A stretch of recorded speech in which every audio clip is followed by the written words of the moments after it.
You're watching CBC Sports Live. Anastasia Bucsis, your host. Thanks so much for joining us. We have the privilege of talking to one of the greatest sprinters of all time to wear the red and white. He is one of the most consistent athletes, four-time Olympian, pillar of Team Canada, a world champion, three-time Olympic medalist, including gold in the 4x100 meter from Paris 2024.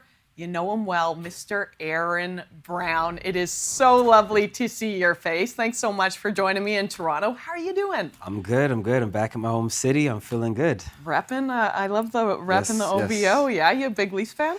Any hometown team I'm going for. So I went to the Leafs game after the Paris games. They invited me in and they won. So I guess it was a good luck charm. You are a good luck charm. Yeah. So Paris has been a few months in the rear view. Yeah. How's everything sitting with you right now? I think everything's starting to settle. It was a whirlwind when we got back, and it's just really realizing the moment and what we're able to achieve is definitely a dream come true. And you realize the magnitude of how many people we inspired, which was crazy to see. But now it's time to get back into reality and slowly think about next season and trying to, do it again. Go out in there and try and win more golds. And that's a hard time, though, that transition from Yeah. Olympic quad to a next Olympic quad. Right. So let's talk about this past Olympic quad, and then we're going to look forward. Mm-hmm. You had an amazing finish, of course, gold in the 4x100. I would love to just ask, though, that 100 meter, you unfortunately false started out. You have been so consistent. I mean, I can't even imagine the words to describe what you were feeling at that moment. How'd you get over it, too? Man, that was tough. The whole games were tough, to be honest. And it just finished with like a beautiful crescendo with winning. And that kind of glosses over everything else. But up until that point when we won, that was probably the worst Olympics that I had. And it's just like a short-term memory thing, like I lost focus. My train of thought just in a split second went sideways. I thought the guy next to me flinched and I reacted off that, and that's all she wrote, So it was like a matter of, what are you going to do? You still have two more events and the world's watching. So do you want to leave the games thinking like, I false started and everything just went downhill? Or do you want to try and get back into this thing? The 200 didn't go my way either. I just feel like my fitness level wasn't where it needed to be. I got sick coming into Paris, so that definitely hindered me going into my preparations, both physically and mentally. But it's just one of those things. A lot of people, there are sicknesses going around. A lot of people had injuries. Like, it was a weird games, honestly. Like, a lot of weird things happened to some of the bigger names as well. And fortunately for me, we came away the best way possible, winning gold. And none of that matters really too much. And it's just like, all right, more opportunities for me in the future to get back those individual exploits. But, it is what it is. That's just sport. Sport, hey? It's like the best moments and the worst moments, and they are sometimes so complicated, our memories and feelings. But you just said it so eloquently, like you ended on a fairy tale. Yeah. I mean, what does that feel like to be a part of so many people's collective memories? Like, people know where they were when you did what you did. It's a surreal feeling because you've run so many races in your career, and for that one to stand out more than the others, it feels weird. It's like we won in 2022 and it had a pretty cool impact, but it was nowhere near the impact that this one made because it was the Olympic Games. So we had the initial reaction, and it was like cathartic for me because of, like I said, I was struggling throughout the games, and a lot of us were struggling on the team in Team Canada in the sprints. And for us to come together and seize that moment, it was like very cathartic for us. Like, yes, we did it and we hit it in the right moment. But then when we step off the track and then we realize how many people saw the race and we touched and they're like inspired and they're like, yeah, that was our favorite race of the games. And a lot of people, that was the favorite moment of the whole Olympics, was us winning. And it's like, yeah, that's so cool because that will be etched in history forever. Like, we won the Olympics, the highest level in the moment we did that. And that's part of Canadian history now in terms of athletics. Forever. Yeah. Forever. Forever, ever. Forever, ever. How many times have you seen the race? Oh, man. I've lost count. I've been north of 50 for sure. North of, maybe 50,000. That's what my guess is. I do gravitate towards the images, though, after you realize you've won. Yeah. I'd love to show a few of them. You and Andre De Grasse embracing. Yeah. We've all seen the race, but just the pure jubilation on your faces. Yeah. I mean, you have competed with this man, your teammates, your friends, you've traded national titles back and forth. Does that make your relationship like really complicated or really simple with him? I think it's really simple. I look at it like a brotherhood, and I've said this throughout the years. Like, people always wonder, like, if we're actually friends, all of us on the same relay team, or if we're just saying that for the cameras. But it's like, no, it's genuine. Like, you never want to beat someone more than you do your own brother, but at the same time, you're happy for them and you wish them all the success, and you just want to come out a little bit ahead, you know? So it's a fierce rivalry whenever we race each other, and I love beating Andre, and I'm sure he loves beating me, and we're always vying for that fastest man in Canada title. And at the end of the day, we wish each other success. So when someone doesn't do well, we want to pick them up and, you know, get them back in the game. And when we come together on a relay team, it's just natural. We just fit right back into that role where it's like, all right, we're on the same team now. Let's go for broke. Let's do the best we can for Canada. And all four of us, we just, you know, how to come together and do it for the country. He anchors, you lead off. Are you way more nervous for the start of a 4x1 or what? No way. No. I feel completely comfortable. And it's weird because I'm contrasting how I felt going into the blocks for the 100, 200, and the 4x1. And the 4x1 I was the most relaxed. Like, sometimes I'm so nervous that I want to stay in my zone. I don't want to look at the crowd and like psych myself out with like the audience and stuff. But before the 4x1, it was pure bliss. It was like, this is my last race at the Paris Games. Let's just leave it on a high note. And I was looking straight into the crowd. I'm looking at seeing some Canadian flags. I'm like, yeah, that's nice. And seeing the people cheering. And it was just like, I feel calm. And honestly, I probably need to take some of that element into my individual races, and that'll make me feel a little more in my own zone there. But yeah, it's a different feeling when I'm running for my team.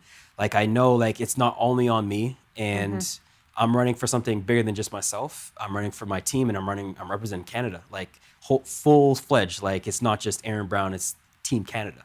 And I just take a different responsibility and a different approach to that. When you say Team Canada, I hope that you hear these compliments behind your back, but you are such a leader, not just for athletics, but for all of the red and white. I appreciate it. Yeah, I really hope you feel that way. Yeah. Team Canada just had a big celebration in Ottawa. You got to go to Parliament. You got to have some fun. Yeah. What are some highlights? I mean, it's always good to get back with the team. Yeah. And it's a different setting, so it's a lot more relaxed. You know, when you go to the games and you see everybody, everyone's stressed out, they want to do well, and they're all jittery. But when we're in a relaxed situation in Ottawa, where we all got to come together, get our Olympic rings together, celebrate the moment, and look back and say, like, yeah, we're a team, and we'll forever be bonded by the 2024 Olympics because this is the roster. This is the guys and girls that went out there and represented the country. So it's nice to just go there and unwind and relax and get our Olympic rings, you know, meet members of Parliament, meet the Prime Minister, and it's an honor, you know, just looking back on that. Hot take, who are the most fun athletes? Ooh, Austin. Austin is a riot. Okay, so because it was Paralympians and Olympians too. Yes. That's amazing. Why is he so fun? So the gold medalist got to meet the Prime Minister one-on-one, and like got to meet him in his office and talk to him, and he was one of them. So I got to actually meet him for the first time and actually see who he was. I love his energy. He's infectious, and being around him is really cool. I'm also going to throw out Cameron Rogers out there. Yeah. You know, I love being around her. She's such a sweetheart and such an iconic like hammer thrower.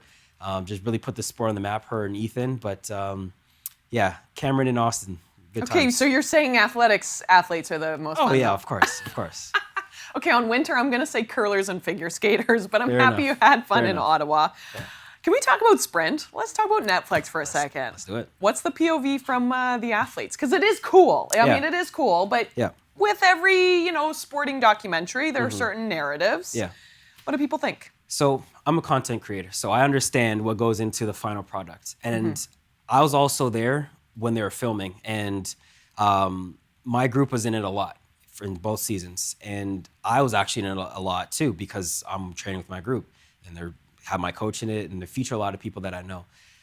But the amount of footage that they're able to use in the final product is not very big. They stuffed it down into 4 episodes, which kind of ties their hands, and they want to tie it in a nice bow where they could follow the storyline and they have the nice ending at the end. So some storylines they couldn't explore because they didn't have enough time to really give it the time to go into depth. Yeah.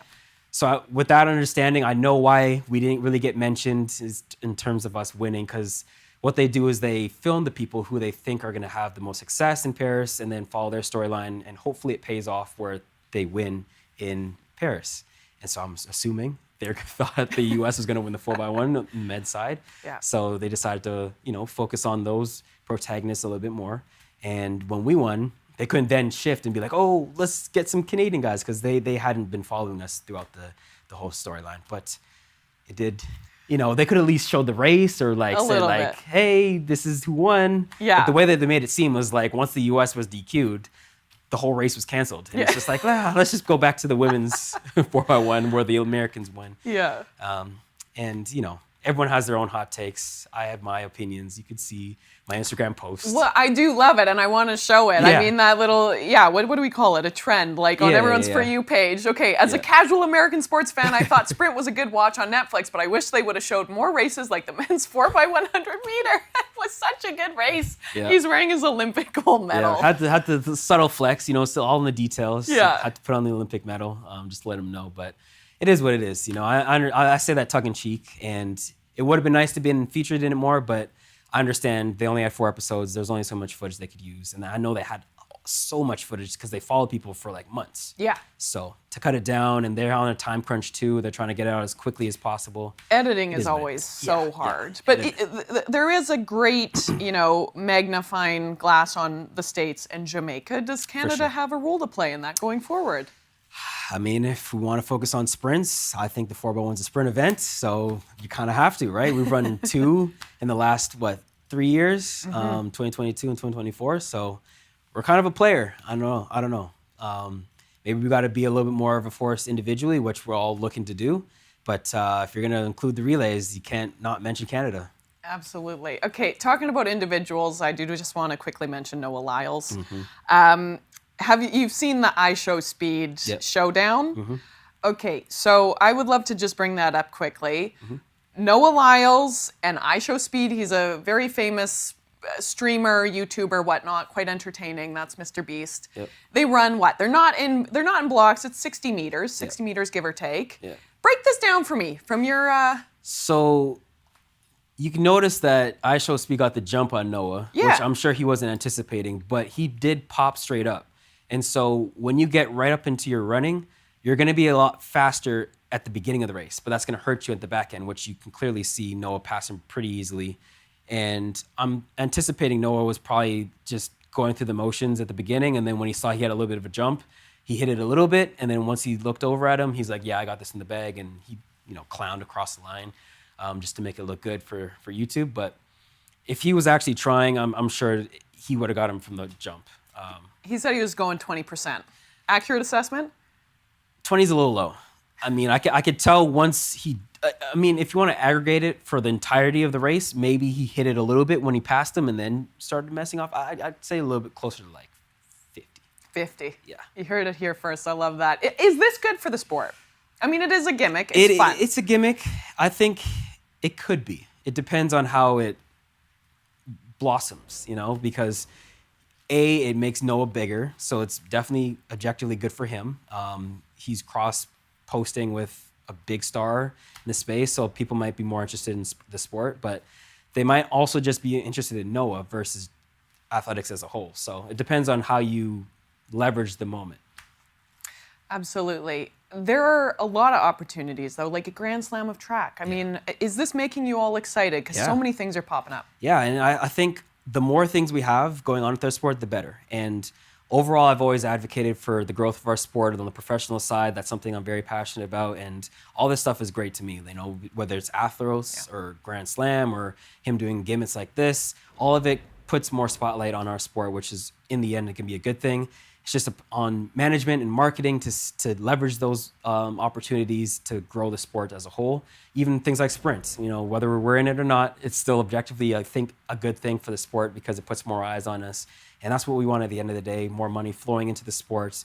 And hopefully that can have a trickle-down effect, which in turn helps the sport grow. There's a lot of opportunities coming up. I mean, of course, Diamond League, Grand Slam, XYZ. Thoughts on 2025? What's making you excited? Just getting back out there, Yeah. coming back as defending Olympic champions in the 4x1 always feels good. Coming off a medal performance is nice, but just being able to get back into my flow. I've been training really hard and I feeling really good, and I don't have that pressure of, oh, it's an Olympic year, I gotta, do this, do that. And I think I made a lot of changes last year going into the season, and it might have been a lot for me to handle, but now I'm used to it, so it's another year, year to kind of let that settle in and feel a little bit more relaxed and get back into being me. And, I'm expecting some big things in this season. Focus, 100, 200, both? Both. Both? Yes. That's exciting. Yeah, I want to keep it balanced and I want to attack both. And at this stage of my career, going into my last quad, which would be the LA Games in 28, I'm just really focused on pushing the boundaries and seeing how far I can take it. I've already got the monkey off my back, so to speak, with being an Olympic medalist and now an Olympic champion. So it's like, all right, I got those in my career, so I don't have to stress too much, I got to make this count. Now it's just going for broke and seeing how far I can take it. 2012 was your first Olympics, Yeah. and that is amazing for an athlete. 4 Olympic Games. You just said you're hoping 28, Yeah. so that would be 5. Yeah. You have 2 little ones. Yeah. I mean, it's like, could you give any advice to your young self, or could you ever imagine just how it's turned out? Yeah, man, it's a journey. I think the toughest thing you can do is try to predict where your career is going to go. And you just have to stay in the moment and take it year by year. Take the lessons as they come and apply them as necessary and just keep growing. Never stop growing. Never think you got to the point where, all right, I know everything. Everything's going to come easy to me, because this sport will throw everything at you. And you have to have the mental resilience to weather the storm, whether it's a false start, whether it's an injury, whether it's a sickness before the games, the biggest moment of your life, or just things just not going your way. You just not your year, you're not your championships, whatever the case may be. You have to be able to get back out there, bounce back from any kind of downfall, and just keep improving and just keep asking questions, keep learning, keep being curious, keep great people around you, have a tight-knit circle, and just be an athlete through and through, on and off the track. Be a professional about your approach. Keep trying things and see what works. Just keep growing. That's all I can say to my younger self, is just no matter what life throws at you, you got to be able to handle it and get back into the game.